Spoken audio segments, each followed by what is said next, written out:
Hello, hello, and welcome back to Influential Dental, the podcast where we're bringing on some of the most influential dental professionals in the space to ask them about their story, their challenges, their secrets to success, and all that good stuff. I'm super excited about our guest today, Eric Block, who Dr. Eric is not only a practicing dentist, but he has, and we're going to dive into it in a moment, but he has really built a brand for himself in an area of expertise that I think is critical in this space right now. And I won't say what it is just yet because I'm going to let you introduce yourself. But first, I want to welcome, I'm Julieanne O'Connor, by the way, and I want to welcome my co-host, Michael Keeter. Mike, why don't you go ahead and give a quick intro, and then let's bring on Dr. Block. And do you prefer to go by Dr. Block or Dr. Eric, or what do people call you? Most people call me Blocky. That was my nickname since high school. So you can call me that, or Eric, whatever you want to call me is fine. Awesome. Okay, Blocky it is.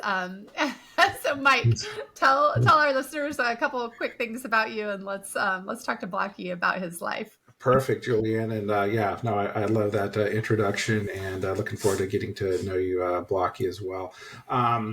Great to be on this podcast with you, Julieanne. Been in the dental industry for about 18 years in various capacities, and having influence and being influential is very important in the industry, especially with a lot of negative things going on, and to align yourself with those type of people. So continuing that with you and our journey on influential dental and our podcast and other endeavors we're going in on, and look forward to talking with you, Dr. Block, and really getting to hear your story and what's made you influential in your journey to be ultra successful in this field. So thank you, Julieanne, and good morning. Yeah, so tell us a little bit about this brand that you have created, which I think when everyone hears it, everyone can resonate with it. Doesn't matter who you are. And honestly, this could be an episode probably outside of dental. But tell us a little bit about yourself. Yeah, I'm a full-time practicing dentist. I live and practice in a town of Acton, Massachusetts, which is about 30 minutes west of Boston. I've been a dentist for about 21 years. And about halfway through my career, I went through a tremendous amount of burnout and, like, whatever you want to call it, a midlife crisis. I was really just done with dentistry. I wanted to leave and do something else. I was full of regret that I had chosen dentistry. I was just so full of stress and anxiety. And I couldn't wait until the weekend so I could go home, and decompress from the week. I couldn't wait until 5 o'clock, so I could leave work. And I was so nervous of getting a bad review or having an uncomfortable situation with a staff member or patient. And I said, you know what, you've got to do something. And I finally took some action. I picked up the phone and I called a local therapist, and I just started going through therapy. I went once every 2 weeks, and we mixed in some prescribed medications, and I was able to overcome burnout. And I wanted to share that story with others because dentistry is a complex, high stress profession. And I felt like if I could help, a few dental professionals out there, then it was worth it. And I did my job. So I wrote a book called The Stress-Free Dentist. I started a podcast. I started a Facebook group. And I just really wanted to share my story that dentistry is stressful. There's going to be tremendous amounts of stress, but it's how you handle it. And this profession, it's a marathon, not a sprint. And there's going to be ups and downs. There's going to be good days and bad days. There's going to be bad reviews. It's going to happen, but to not beat yourself up over it. And really my biggest take home message for anyone listening out there is get help, and the sooner the better. So let's, are you open to a really candid conversation on this topic? Okay. I'm an open book.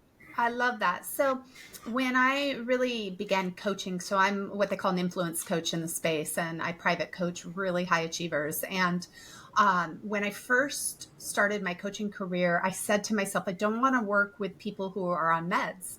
That was in the beginning. I had so much judgment around it would be harder for me to help them to become raw or organic or authentic. And I was worried because I myself hadn't experienced it. So I didn't really understand how I would help those people. So I thought, I'll allow those people to be helped by somebody else who understands it. And I would And what happened to me, and it's just a funny thing, is that every single person who came to me started to open up that they were on, and not everybody is this, okay, but many people were coming to me and they were on meds, right? And they were seeing, therapists and psychiatrists and the whole thing. And it began to open up this other world for me that blew my mind in terms of why people end up on medication, what some of the things are that cause that, and how it helps them.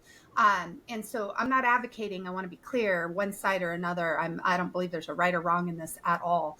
But can you shed some light on how that experience was? Because you are open about it, and it might be very beneficial for other people who may be closed off or embarrassed or trying to hide it, which is the antithesis of what I want people to do, or the way that I want them to live.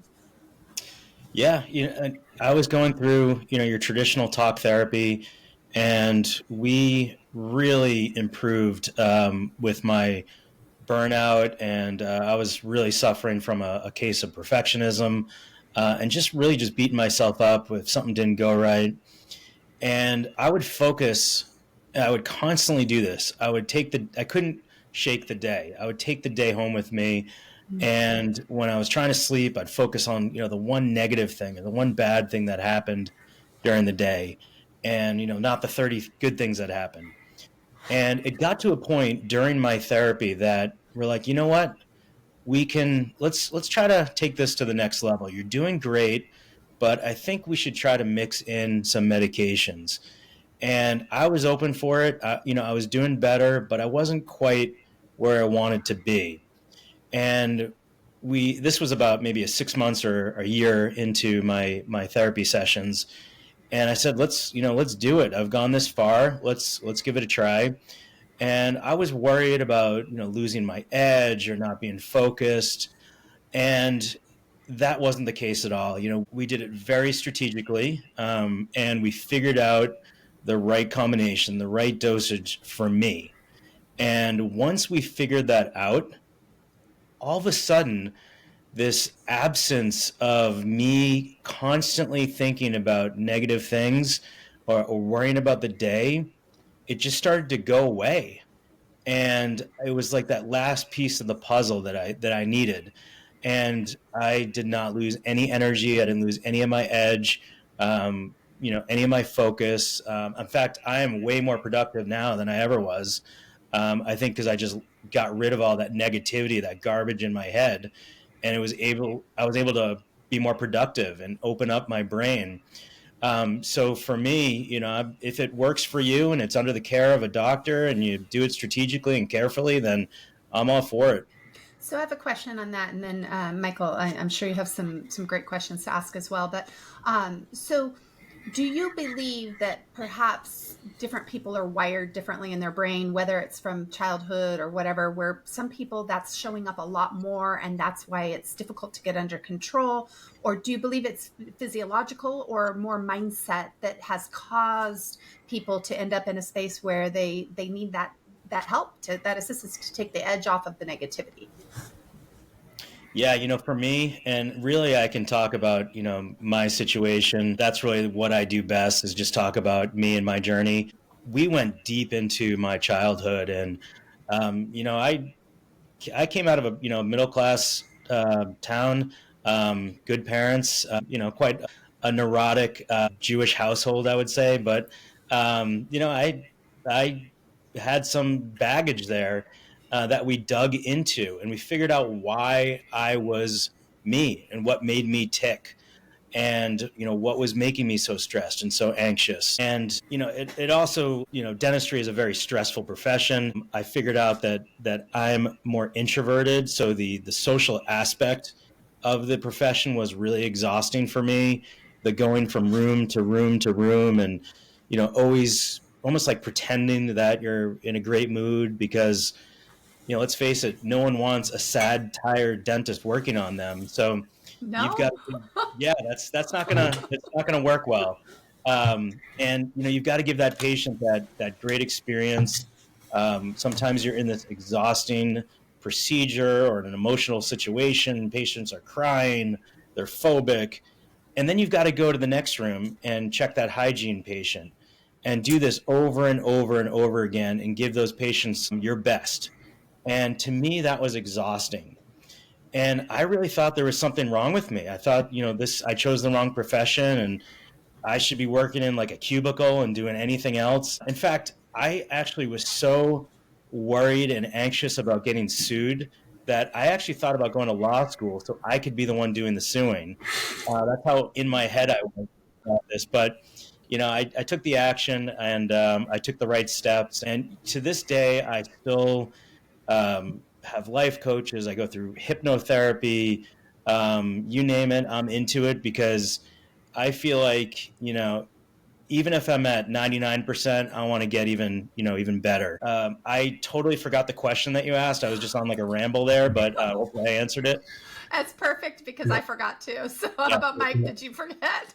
No, you answered it perfectly, and that's a great segue into my question. So, and obviously, the industry and your patients are glad you did. You found what you needed to find, and it is a constant journey as we talk to dentists and dental professionals, not only in this podcast, but in our day-to-day lives. And so I agree, it is a self journey, but I want to kind of pivot now to your team and those around you that helped you, or was it all something that you had to do on your own, first and foremost? And then two, happening currently as well, do you look to share your journey with your teammates, the folks you work with? How do you influence others to take charge over their own existence, their own lives, their own happiness and well-being?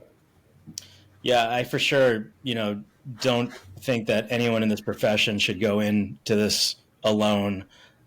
We need to reach out to our peers, mentors, coaches, consultants, therapists, whatever it takes. A stressful, demanding profession like this, we need to have a support group. But that decision to take action and seek the help has got to come, from within yourself. And that was really my eureka moment. And, I'd always wanted to go through therapy. I graduated Tulane with a degree in psychology, and I'd always wanted to do it, but I just never did it. But me looking myself in the mirror and telling myself, you've got to do something, because we've all heard the statistics, suicide, depression, substance abuse, it's out there. And I didn't want to be one of those statistics. And I also didn't want to have, this not enjoy my life for the next 30 years and not enjoy going into work. So I took that action, and I'm so glad I did. The other thing is that I for sure keep barriers, but I've really opened myself up to my team and my patients. And, there's certain things that I don't want to talk about, like religion, money, certain things like that. But I tell patients, I let them into my life. And, I used to not do that. I used to keep this barrier, like I was the doctor and I'm the dentist and I'm a robot. And, I have this white coat on. And now that I let them into my life, I let my team into my life, it's really been a big relief. So, I recommend anyone out there, for sure, keep barriers, get the help you need. But it is nice to let people into your life and kind of share your story. Yeah, so that makes me think about, so this week I had flown up to help a particular very extremely dysfunctional team with a high functioning doctor, and we were talking about these same topics, right? That why are these people fighting amongst themselves and trying to separate themselves and not see each other and just all this crazy. And so after we met, we got to a place where everybody could start to be authentic, right, with who they really are and what was going on and where these ideas were coming from. And I'll give you an example of that. Is like somebody coming out of a background where somebody was very, very harsh with them growing up, and so they were taught respect that person. So they constantly every day feel like somebody's disrespecting them, right? But it's their own story that they're telling themselves about what that looks like.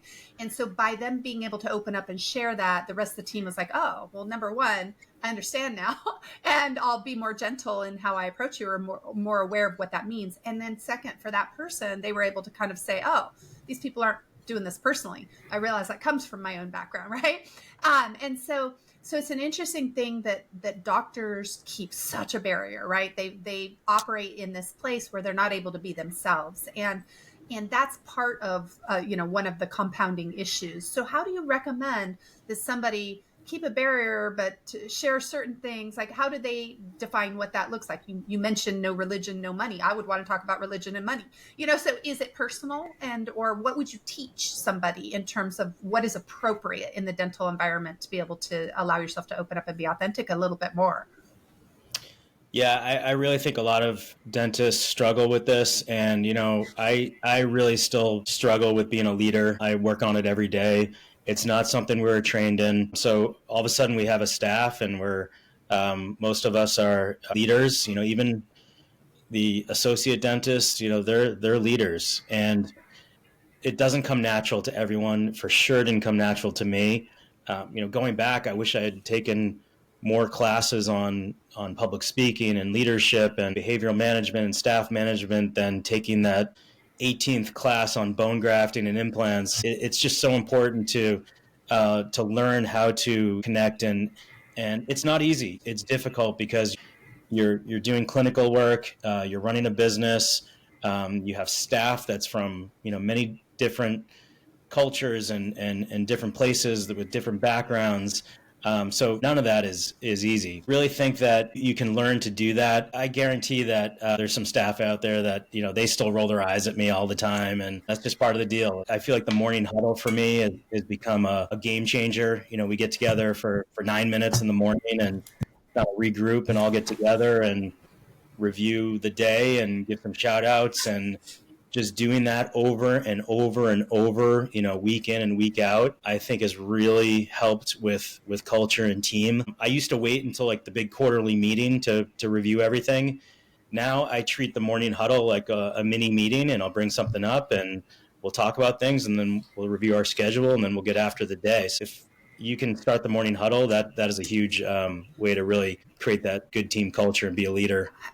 I would love to just chime in on this because I agree with you. And I think one of the things I see happening with huddle meetings specifically is that people don't even say, "Hey, how are you?" before they start. But Mike and I actually have the opportunity to distribute a neuroscience-backed software called Boopl. And it's really, really cool because what it does is it allows the team to check in every week on the culture, like really on where they feel in terms of, how they're doing at work. It's really a premise for creating psychological safety in the environment, right? And allowing people to give feedback, feel heard. And it's not like your annual survey. It's something where they feel a part of it. It's gamified, so they get like Boopl coins when they do their check-in. It's kind of an interesting thing, and it's brand new to the US, and we're going to be solely distributing it in the dental space. But we're pairing that now with these team trainings, teaching these teams how to have these conversations, right? You do some coaching.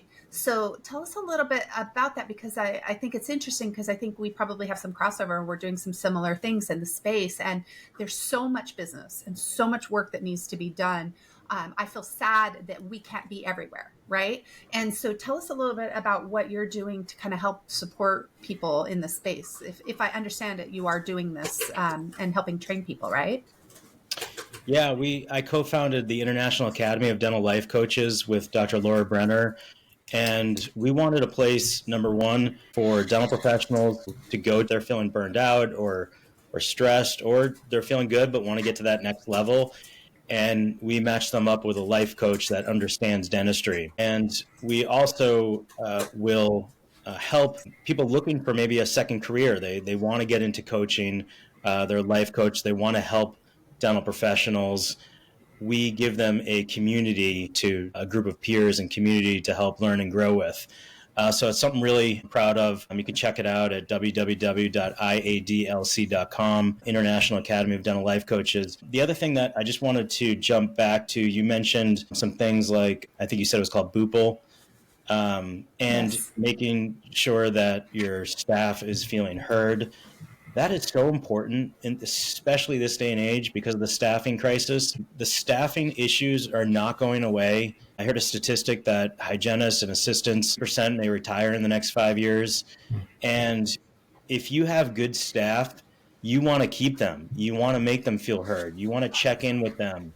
Otherwise, they may leave, and they'll leave quickly. So it's really important to do these things, make your staff feel safe, feel heard, check in. And I probably don't do this enough. I probably could do this, even more than I do. But it's just so important. We'll share, Blackie, we'll share the website. I'll share it right now as well, but it's ID as an influential dentist, right? IDUSA.boople, like it sounds, BOOPLE.ai. And so again, IDUSA.boople.ai. And check it out for team culture. You would definitely love it and love to plug it in, no doubt. It's super cheap. It's like $9 per person per month or something, like very, very inexpensive, and gives you incredible data. Like you can actually pull the data on if people are feeling burnt out, if they feel like there are issues, if there's, and what it does is it allows people to self-correct if they see that they're kind of soul man out, having a complaint over and over, or if there's a complaint that's recurring or a lot of people are chiming in on, they have an opportunity to offer support. So it supports the leader, right? And ideas on how to resolve these things. But it's really super, super simple. And it doesn't take hardly any time at all. And I just think it's so powerful. We're talking with huge companies, multi-billion-dollar companies that are interested in using this with their teams, some that already are, and then certainly dental teams that are plugging this in as an added support. And then you can pull all this data. Mm-hmm. So it's really powerful, and you can watch how things trend when you do or implement certain things, like let's say coaching, like let's say, whatever, team training and all these things that you're talking about. So check it out. And I'm sorry, Mike, I don't mean to steal the whole podcast today. No, not at all. And that's great. I'm learning, and we're all learning from each other. And this is such an important topic regarding this. But before I ask my question, I do want to thank American Dental Institute, our supporters of this podcast. I want to give a shout out to them, and really looking forward to ADI 2025 here in December. But want to ask you, Blackie, regarding influence, and again, our podcast being Influential Dental. I'd love to hear, and our audience would love to hear, who has been influential in your life, whether it was as a child, which made you the person you are today, in college, currently, and what does influence mean to you in the dental field or in life in general? Yeah, I think that it's important to have mentors. Seek those people out that will give you good, constructive advice. Extremely important to remove any negativity from your life, not keep negative or pessimistic people around you. So for me, it's all been about, and some of these people that I consider my mentors are not in dentistry. I reach out to them when I want to talk about something, that I really need help with, and they're just positive people. They'll tell it to me straight. Won't sugarcoat things. And I really feel like you need that support group, whether it's a group of dentists. I have some, great friends that are dentists that I like to reach out to, but then also a group of non-dentists that I like to reach out to. But really, it's about finding those people you connect with, and that community, that clan that you really can reach out to when you need them. Yeah, I love that. So this is such an interesting conversation. It seems almost so serious today, right? Let's switch a little bit, switch tracks. So if right now, where you're at, given that you've done all this work, and I've done the hypnotherapy and all of that stuff too, and I'm a huge fan, right? But if you could create right now, like in a fantasy world, okay, like legitimately in a fantasy world, if you could create the ideal stress-free work environment, I don't know, like in a spaceship or underwater or whatever, in the jungle, whatever that could look like, in a treehouse, what would that look like for you? I think it's, when I say the word stress-free in dentistry, the only stress-free dentist is the one that's retired. The only non-perfect dentist is the one that hasn't gone to dental school yet. That's part of the deal. It's part of the game. It's, to me, being stress-free is understanding that I'm going to go in one day and there's going to be, a crown that doesn't fit. There's going to be a patient that's upset. I may get a bad review, but look, this is a long-term thing, and I'm fine with that. I'm at peace with that. So sure, I would love to be in a spaceship. I'd actually really like to be able to breathe underwater and fly. Ask people, what would you rather do? Would you rather be able to fly, be invisible, or breathe underwater? I'd personally, I would take flying any day of the week. I would take flying. I would as well. Yeah. Don't put me underwater, but flying is great. Yeah, that would be pretty cool. But yeah, no, it's I actually um, have gotten to the point where I love going into work every day, and it did not happen overnight. And a lot of it has to do with sure my mental status and my mental work that I've done, but it's also I love adding new techniques and technology and treatment modalities. I keep re-energizing myself. I try to add something new. Like a couple years ago, I added sleep apnea treatments. I love doing that. I added a same day milling machine. Started doing clear aligners. Recently, been getting into low level laser therapy. I love adding new treatments, and even if it's something small, like a new technique to get a patient numb or composite material, it just keeps things fresh. And I'm not stuck in that hamster wheel of dentistry where I'm just doing the same old thing over and over. So to me, that's what I'm doing now. I'll be practicing for the next 15 years. My kids are 10 and 12 right now, and that's my plan. And I look forward to every day that I'm going in. I have an idea for you for your next business model. I think you should choose your ideal client as people who have like private jets and do like dental in the sky. Like it could be sleep apnea in the sky, because these guys are too busy to get their dental work done, right? So you can pick the wealthiest people. Where are you based out of, by the way? I'm in Massachusetts, but that's right. There's just something really cool about being on a private jet. So I agree. Yeah. I think that's niche, and you niche, you get rich. So maybe that's your next 15 years, and you get to fly. What the heck? Win-win. What I appreciate you saying as well is not only what you're doing for yourself and the enjoyment of dentistry, but how that permeates within your entire organization in your teams, because they feel that energy, they feel that positiveness, right, as well, and so do your patients. So then everyone wins and everyone has a great experience, and that you're saying also you look at new technologies, new innovations in dentistry. I mean, that's why I love it. Being in 18 years and hopefully many more is because we are in the golden age, right, of treating patients, especially full arch, which I do a lot of in my business. And it's good to enjoy yourself at work. It's good to enjoy yourself with others that you work with. And it's also great to provide a service that actually changes people's lives in dentistry, whether it's a single crown or full arch, where you're not only working on the practical aspects of a missing tooth or a full arch rehabilitation, but you're actually changing their lives mentally as well as physically. So I love, and I'm sure our listeners love to hear that, and you're inspiring them to be more and do more, not only in their own mental health, but to find those mentors, to be positive, to be influential in their own space first, and then that will permeate outward. So thank you for that. Yeah. So you kind of shared some of your challenges in terms of, overcoming the burnout piece. I'm always all about transparency, because there's never a point where we have mastered everything, right? We're always, the more we master, the more we see that we have tons to master, or not master, but just to explore. So where are you at right now in your journey? Is there any high priority of something you're trying to have a breakthrough on, or something that you're really challenged with right now, where, it could be personally or in business or otherwise, so other people can see, you're also not just a superhuman, you're a human, that there's still stuff and you're unfolding it, and, how are you getting support with that? Yeah, I just wanted to jump back a couple of things. One of the most re-energizing things I have done in my 21 years is a year and a half ago, or almost a year and a half ago, we went fully out of network. And that to me has, been one of the most re-energizing things I've ever done. And yes, the patients do feed off my excitement and my energy.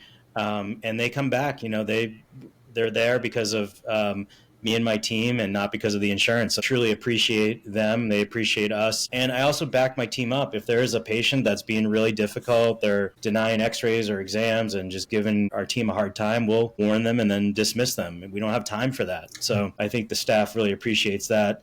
As far as, where I'm at right now, I'm always trying to improve and get to that next level.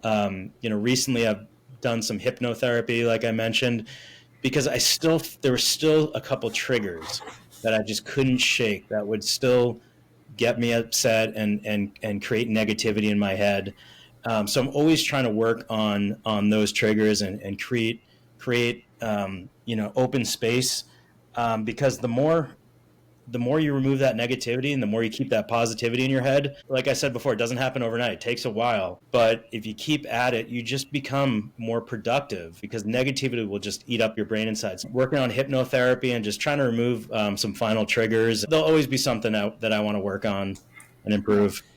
Is hypnotherapy one of the more beneficial forms or methodologies that you've used, and or are there some others? I've experimented with tons of different modalities, if you want to call them, in terms of therapies, and I do that because I'm helping people right through this same type of work, and so I know what works for me. I know what is excruciating and still works, and so I always take the path of least resistance. What modalities are kind of fun and release some of these past traumas or different things.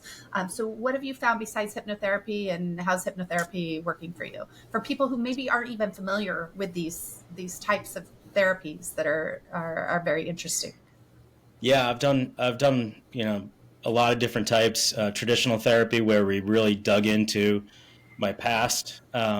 Life coaching where I've worked with life coaches where we dig into the now and the future and feel is more about answers are actually within the person, within the client or the person being coached. And the life coach will ask the right questions and kind of lead and guide me to find those answers. And then the hypnotherapy has been an unbelievable thing that I didn't think was possible. I didn't, believe in it. I thought it was hocus pocus. And I've done it with 2 different hypnotherapists through Zoom. This wasn't in person. And you're not like fully asleep. It's not like you see in the comedy shows where people are totally hypnotized and they think they're speaking like Elvis in Chinese. Like it's so that's not how yours is working, like because that's mine.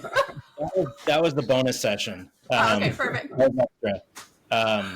And we just would focus in on, let's go back in time to the first time you were angry, the first time you felt embarrassed, the first time you felt anxious, and you'd kind of find that moment, and then you'd hover above yourself and look down. And there's a whole technique that they use, and that has been great for me.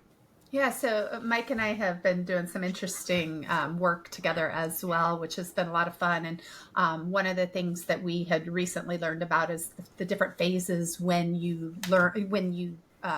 essentially form your identity, right? And that is phase 1 when you're 4, 5, 6 years old and you notice something is wrong and you decide this is how I'm going to be to protect myself or navigate the world, right? And then you fast forward to your adolescence and you come to a moment where you realize you're separate. You're different from everyone else, and you layer on something else that helps you kind of survive. And then you get to your, a little later on, and you find out that, this is it. You're on your own, and you put your third part of your identity together.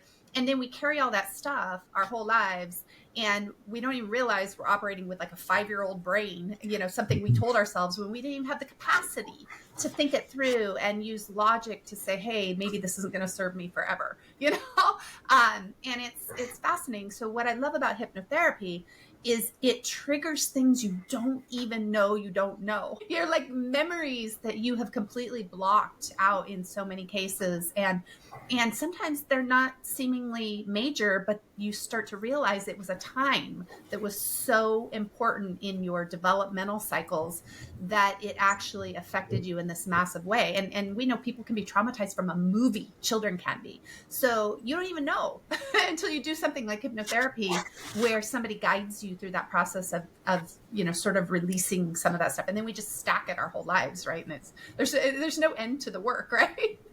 So yeah, so fascinating. I really appreciate you sharing that for sure. Mike. Yeah, and I had a couple of questions. And also I like what you're sharing as well. And I think so many people do look at the world this way is it's about you and your own personal journey, and you're responsible for your actions and your outcomes ultimately, right? I mean, we can gather and grab people to help us along the way. We want to reciprocate, but at the end of the day, no one is going to help you unless you help yourself, right? So I think that's always something encouraging to make sure people realize that and to seek help or seek others to get you where you need to be. But at the end of the day, you're the one that has to turn on the switch or turn it off. No one else is going to do it for you. I just want to change a little bit because I noticed when before we got on, you have a Patriot emblem on your chair, and I'm a sports guy, so I want to kind of change up a little bit. I want to talk about what you do for fun, sport wise, tell me about the scene in Massachusetts. I'm sure you're a Celtic and a Patriot fan, but tell us a little bit about what you like to do for fun. Obviously, you shared with us you have a family, young children, but what do you like to do outside of work that really motivates you and makes you happy as a fan or otherwise? Yeah, like I said, my kids are 10 and 12. My son's 10, my daughter is 12. We have a little mini poodle, Bandit. And, that's really, the fun stuff is hanging out with them.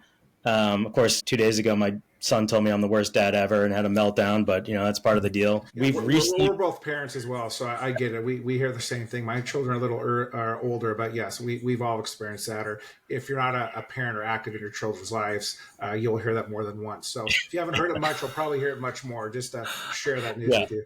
But really, have you seen the movie Inside Out 2? That's, I think, the one that really put the nail in the coffin for me with like, oh, okay, first of all, we're not alone.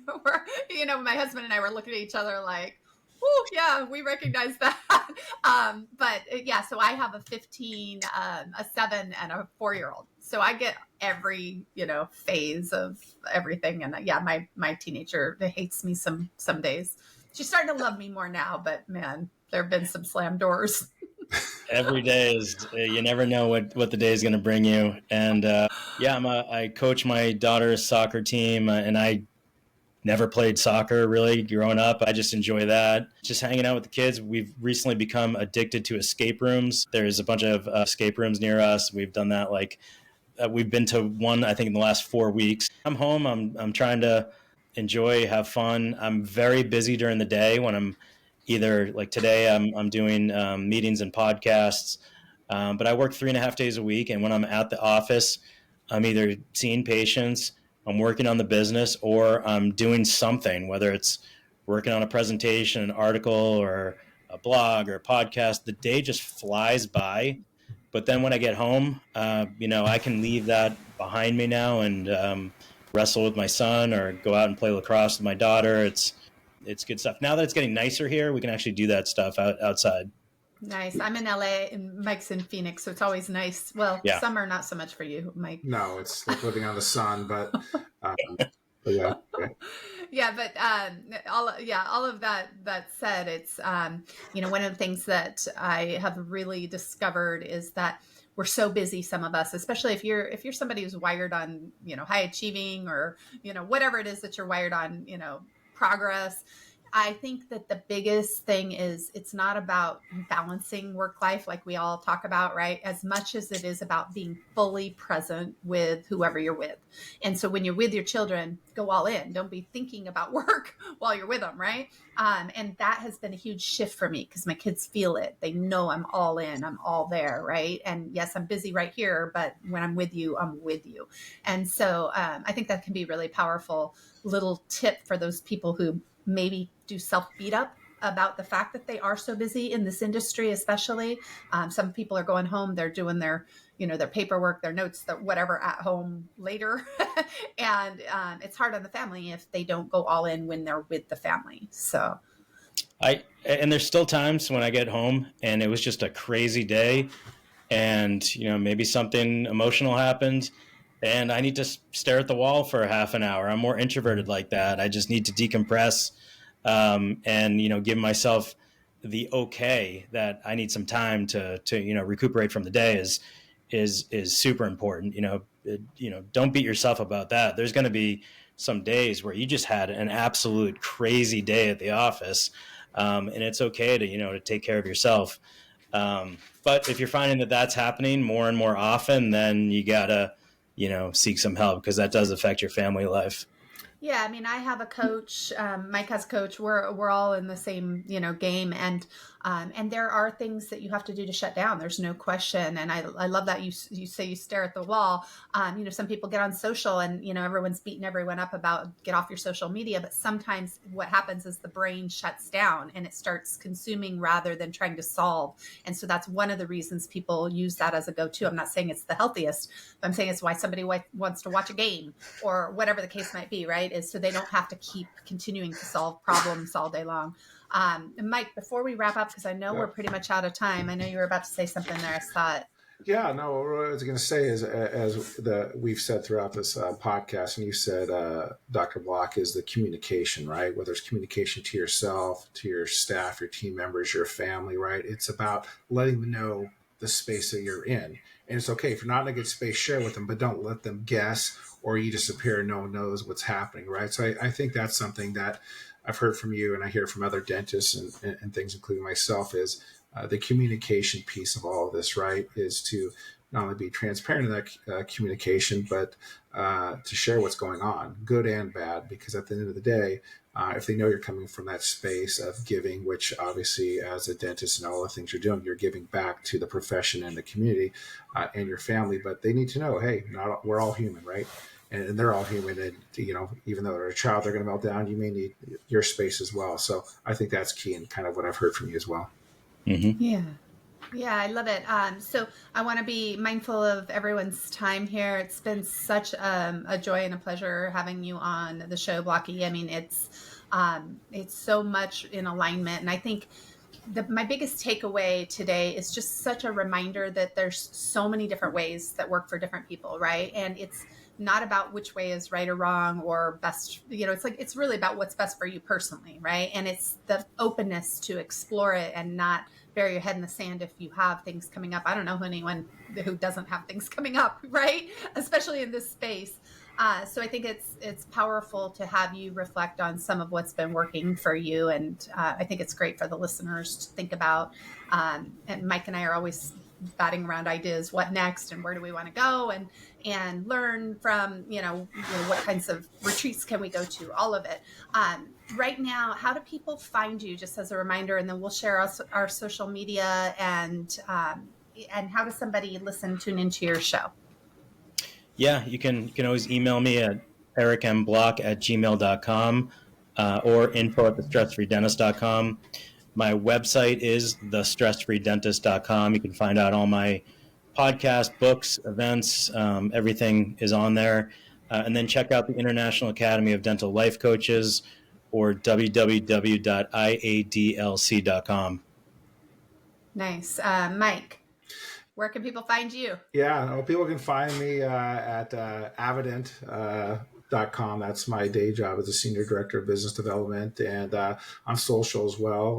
LinkedIn, I'm very active on that. Instagram, and then obviously Julieanne. They can find us both on Influential Dental, our podcast, as well as our company. So there's a lot of ways to find us, either at conferences, in the space, or where we're at on our next podcast.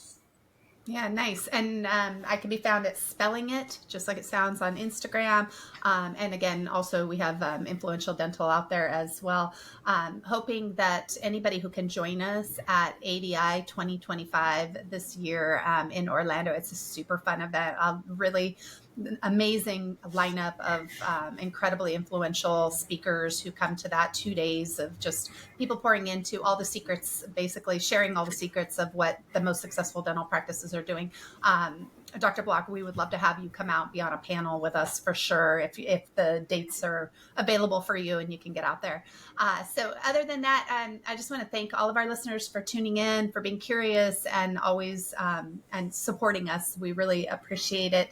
And check out American Dental Institute as well, who are collaborators and our dear friends, really, really good people in the space. And you'll see them all out and about as well. But without further ado, thank you so much. Really appreciate you being on the show today, Dr. Block. Yeah, pleasure. Thanks for having me.